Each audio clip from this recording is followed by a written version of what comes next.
Olá, Papo de Mãe que Ora no ar. E o assunto hoje é aborto. É um assunto importante, atual e que precisa de uma discussão e principalmente de conhecimento, nós que somos cristãos. Te aguardem!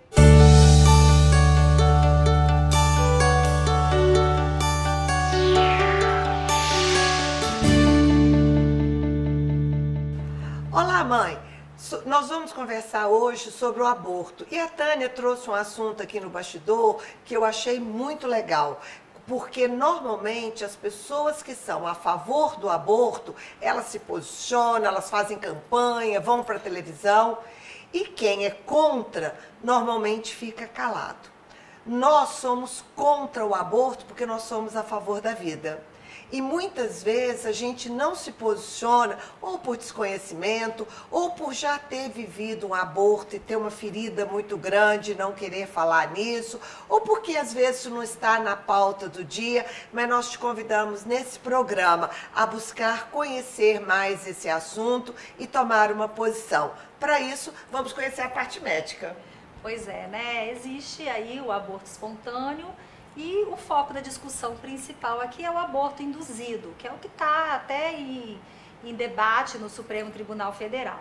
Em relação ao aborto espontâneo, né, a gente sabe que, para nós cristãos, a gente acredita que nosso filho já nasce desde a hora que a gente pensa em tê-lo, né? Deus já sabe o nosso nome muito antes da gente ser gerado.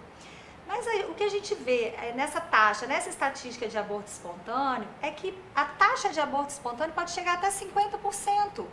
Muitas mulheres têm o aborto espontâneo ainda não antes de ter a consciência da gravidez, porque às vezes eles ocorrem, muitas vezes, logo após a fecundação e antes da implantação do útero. E saem como uma menstruação mesmo, onde a mulher nem chegou a saber que estava grávida. Então essas taxas podem alcançar até 50%. Mas a grande discussão do momento, né, é a descriminalização do aborto induzido. Como que o Conselho Federal de Medicina se posicionou agora em agosto, quando teve essa discussão no Supremo? Ele simplesmente se posicionou no sentido de que a decisão deve mesmo partir do Legislativo e da Justiça. Ou seja, o Conselho Federal de Medicina não assume uma bandeira. Até porque ele entende que existem as mais variadas opiniões dentre os médicos. Existem muitos médicos católicos, ateus, de outras religiões, enfim. Não cabe, o Conselho não quis assumir uma postura em relação a isso. O Código Penal brasileiro, ele foi instituído em 1940. E desde sua criação, o aborto é considerado crime. Em 1942, foi feita uma alteração onde se tornou legal o aborto no caso de mulheres que sofrem abuso sexual, estupro, e também no caso de risco de vida para a mãe. De 1942 até 2012, nada foi alterado no Código Penal, tá? E em 2012 foi quando suscitou novamente uma discussão sobre o aborto. E o Supremo Tribunal Federal teve que dar o parecer. E deu parecer favorável apenas para casos de anencefalia. O que significa isso? São embriões com ausência de cérebro, ou seja, isso é 100% incompatível com a vida.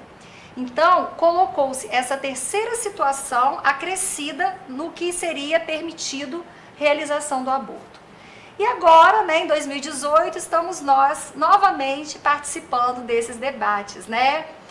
Então, isso aí para a classe médica, eu vejo assim, se continuar sendo crime, ótimo, né? Porque os médicos cristãos, os médicos corretos, vão continuar obedecendo à lei, quer seja essa a sua convicção ou não. Mas, como em toda a área, como em tudo na vida, existe de tudo. Tanto que, infelizmente, nós somos surpreendidos com clínicas de abortos que envolvem médico. E se for liberado, o aborto for descriminalizado, que nós cristãos, e eu como médica também torço para não, e tenho fé que isso não vai ser liberado, aí vamos ter que contar com discernimento pessoal, porque eu não sou ginecologista. Mas se eu fosse e o aborto tivesse liberado, a minha convicção cristã não me permitiria realizá-lo, independente dele estar liberado ou não. Então é assim que eu acho que vai acontecer. Aí vai ser o discernimento médico de cada um. Isso é importante, né, Camila, na sua fala, do seu posicionamento pessoal, porque a gente tem um posicionamento legal, mas enquanto cristão, qual é a minha visão? E tem uma questão que é importante, porque para o cristão a vida já existe. E se existe uma vida, eu não tenho o direito de tirar essa vida, porque somente a Deus pertence o direito de definir qual é a hora final do processo, não é isso?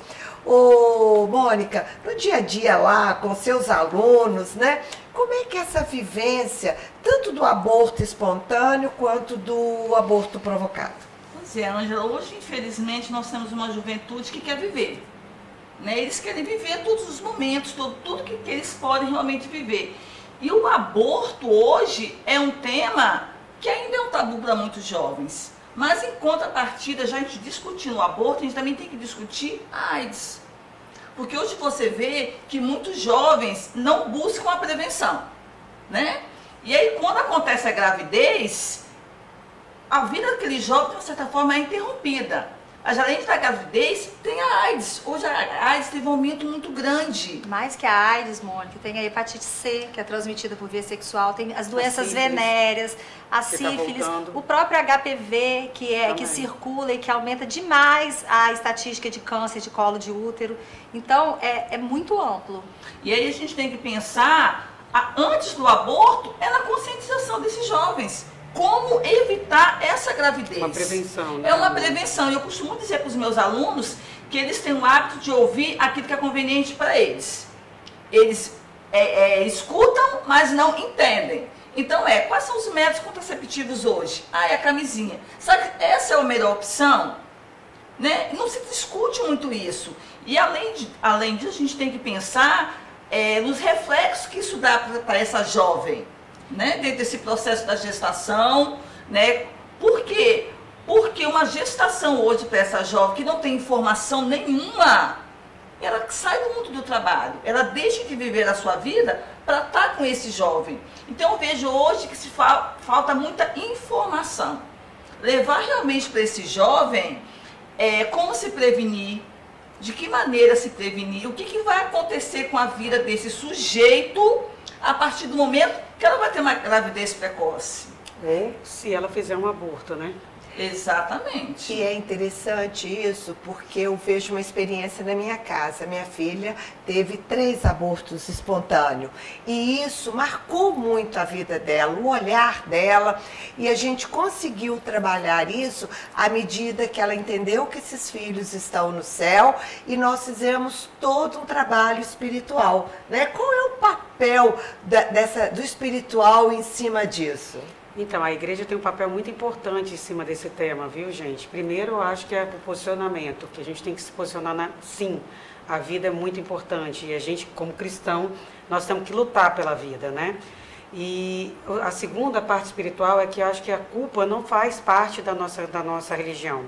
A culpa, ela acaba tirando a graça, né? Quando você se sente culpa, você está no pecado porque você tem até um pouco de vergonha.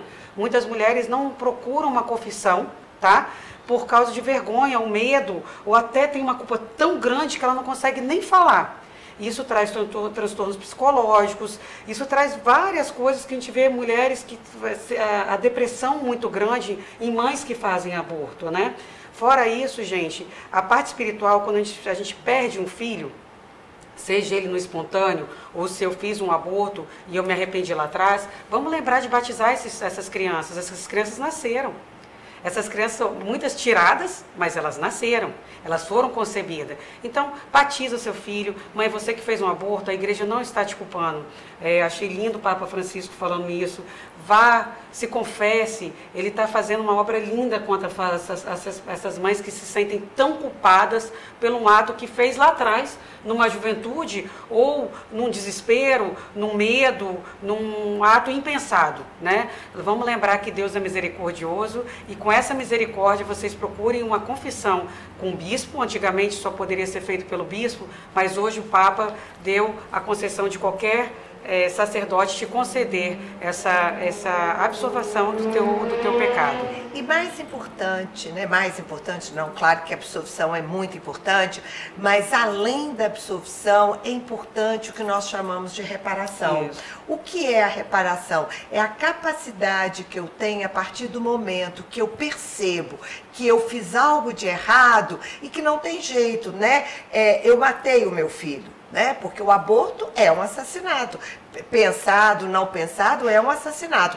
Eu não preciso de me culpar, mas quantas mães eu posso ajudar conscientizando para que elas não façam aborto? Isso é uma forma de reparação.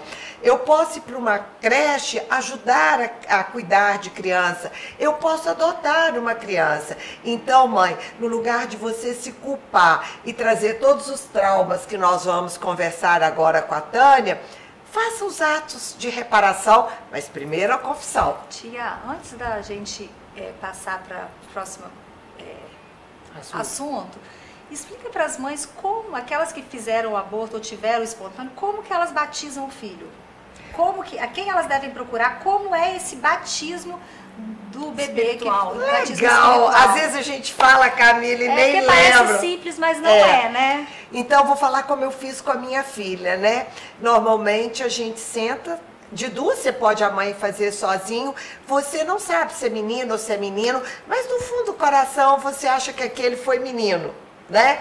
Então, teve um que me marcou porque a Vanessa batizou de João. Então, no poder espiritual, sabendo que a vida é além da morte, fecha seus olhos, peça ao Senhor, Senhor, eu batizo, eu te entrego esse meu filho e dou o nome de João. E isso é muito interessante, que emocionalmente isso repercute nos filhos. Quando meu pai morreu, nós falamos assim, um bisneto, falou assim, agora o vovô não vai poder brincar com os bisnetos. E aí a minha neta falou, não, mas ele vai brincar com os bisnetos que estão lá em cima. Então, a família, você mãe, se você já teve um aborto, você tem 2 filhos e teve um aborto, você não tem 2 filhos, você tem 3 filhos, 2 na terra e um no céu. Então a própria mãe pode batizar, não pode. Precisa procurar um padre. Não, a própria mãe pode fazer o batismo espiritual. E é importante dar um nome ao bebê. Isso, é importante para a mãe, porque você acaba criando o vínculo da mãe. Essa criança passa a ter nome e isso faz parte do processo de cura no mundo espiritual. E contá-los como filhos mesmo, sim, né? Sim, é isso que eu falei, né, Tânia? É importante a mãe assumir que esse filho faz parte da vida dela. Agora, tia, tem uma coisa que eu acho engraçado, o mundo está tão maluco que a gente vê assim, não que não devemos fazer, mas nós devemos fazer também. Mas se briga tanto pelo canudo plástico por causa da tartaruga. A prevenção dos ovos da tartaruga, a prevenção do urso panda, né? É uma prevenção de uma vida, então fazem os cativeiros e fazem aqueles ativismos e tudo. Por que não a gente também não ser ativista pela nossa vida humana? Então, eu acho que é uma coisa de a gente deixar aí meio que no ar o porquê que a gente está tão preocupado com o animal e não com o animal racional que somos nós. Qual é a diferença de um e de outro? Eu ainda queria colocar também esse aborto, a parte física da mãe. Quantas mães deixaram de ter outros filhos quando realizaram um aborto? E quantas morreram, né, mãe? Quantas morreram nesse ato desse aborto? Mas quem é a favor do aborto hoje alega isso, né? Que se procura clínicas clandestinas, muitas pessoas morrem, enquanto os mais favorecidos, né, têm acesso à saúde. Eu acho que isso não justifica, né? Nada justifica, um erro não justifica o outro. E eles falam muito que a mulher tem direito sobre o seu próprio corpo, né? Que não é assim, gente. O corpo já não é dela. O corpo é dela, mas o corpo que ela está carregando é de outro ser humano, é de terceiros, né? Então, ela não tem o direito de tirar vida, o outro corpo. Não é o corpo dela, né? Que eles alegam muito, o né? corpo dela está sendo um hospedeiro, né? Que vai nutrir aquela criança. E se ela não quer ter aquele filho, né? A fila de adoção hoje é enorme, né? Então dá para adoção, né? É interessante, né, Tânia? 2 temas aí. O meu direito termina quando começa o direito do outro. E com relação à adoção, o padre Léo falou uma coisa que marcou a minha vida. Uma mãe foi procurá-lo em confissão que queria abortar, porque já tinha um filho, seria mais uma boca para cuidar. Ele falou, não, vamos fazer o seguinte, você traz a sua filha, que nós vamos matar a sua filha, que está aí com 8 anos. Aí você vai ter tempo de economizar para até o outro nascer. Ela falou, não, mas eu vou matar. Ele falou, qual é a diferença? Então, é esse sentimento que nós temos que trazer para as mães. Você está matando uma vida. Agora, se você já fez isso, pensa o seguinte, você não sabia, você não estava preparada e você paga um alto preço, porque a gente que vive sabe disso, não é verdade, Tânia? Por isso eu acho importante a gente se posicionar, principalmente família, né? Não ser um tema tabu, se falar em casa, porque aí você alerta, né, quem está ao seu lado, os seus filhos, porque as consequências psicológicas, os traumas são muito grandes, né, gente? E demoram tempo para ser curado, demoram anos para ser curado, né? Então a gente tem que fazer a prevenção, falando sobre ele, né? E eu percebo que essa falta de informação faz que o jovem, né, a pessoa que queira abortar, ela se justifique. Tem um monte de justificativo, o corpo é meu, eu faço o que eu quero, né? E se ela soubesse, né, das questões mais espirituais e tal, de repente isso não aconteceria.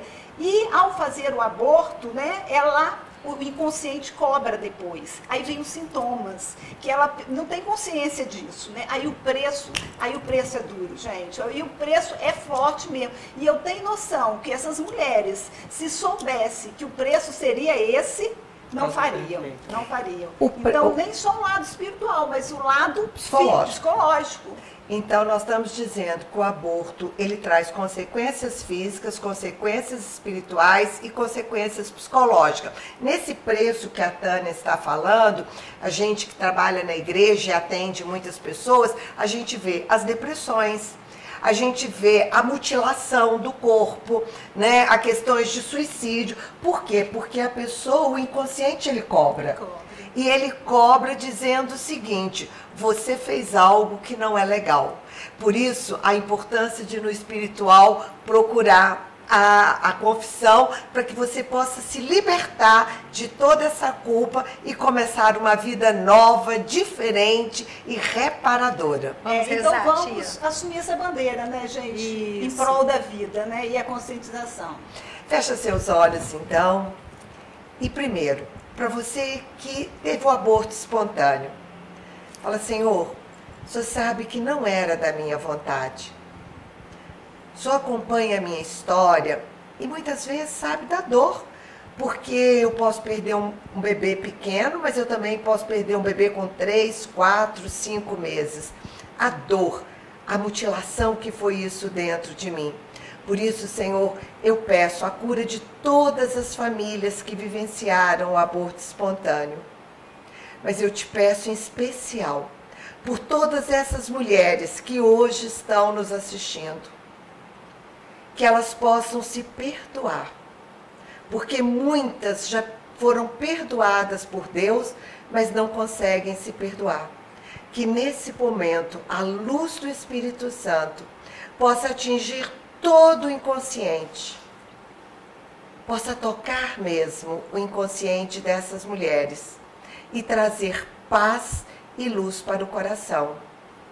E para todas nós queremos te pedir mesmo que abra os nossos lábios para que nós possamos lutar pela vida e dizer nos telhados, na TV, nos nossos amigos, para todos, que nós somos a favor da vida, a vida que o Senhor nos deu. Muito obrigado por esta vida, Senhor. Amém? Amém. Amém. Até a próxima. Não esqueça de compartilhar nosso canal. Curtir. E se você ainda não fez, não se esqueça de inscrever. Mães que oram pelos filhos oficial, juntas a favor da vida. Vamos lá?